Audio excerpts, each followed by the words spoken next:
Salam, bugün yarpağın daxili quruluşuna baxırıq. Yarpaq üstdən örtük toxumasından, yəni epidermisdən təşkil olunmuşdur. Epidermis hüceyrələri yarpağın üst və alt hissəsini örtür və xloroplastı olmayan epidermis hüceyrələri arasında heç bir boşluq olmur və onların üzəri kutikula təbəqəsi ilə örtülmüşdür. Kutikula təbəqəsi muma bənzər bir təbəqə olmuşdur. Su itkisinin qarşısını alır və yarpağı xaricdən qoruyur. Buradakı hüceyrələr adətən cansız hüceyrələrdir, amma epidermis hüceyrələri isə canlı hüceyrələrdən təşkil olunmuşdur. Dedik, alt və üst epidermis var.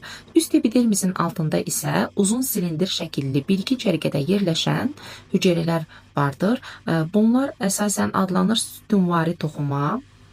Yarpağın üst hissəsində olur. Bunlar sütunvari toxumadır. Sütunvari toxuma xloroplastlardan təşkil olunmuşdur və burada fotosintez prosesi həyata keçirilir. Sütunvari toxumanın altında isə görürük biz süngərvari toxumanı. Süngərvari quruluşdadır və bu hüceyrələr dəyirmi və yumru formasında olur və seyrək formada yerləşmişdir və fikir verirsiniz ki, onların arasında boşluqlar var. Həmin bu boşluqlarda isə oksigen qazı, karbon qazı və su olur. Yəni onların yeridir.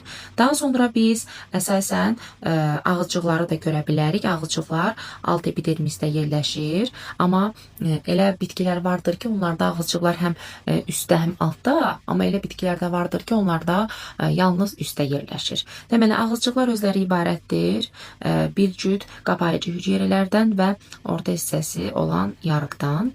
Ağızcıqlarda da xloroplastlar var və fotosintez prosesi həyata keçirilir. Həmçinin sütunvari və süngərvari toxumada da xloroplastlar mövcuddur. Fotosintez prosesi həyata keçirilir.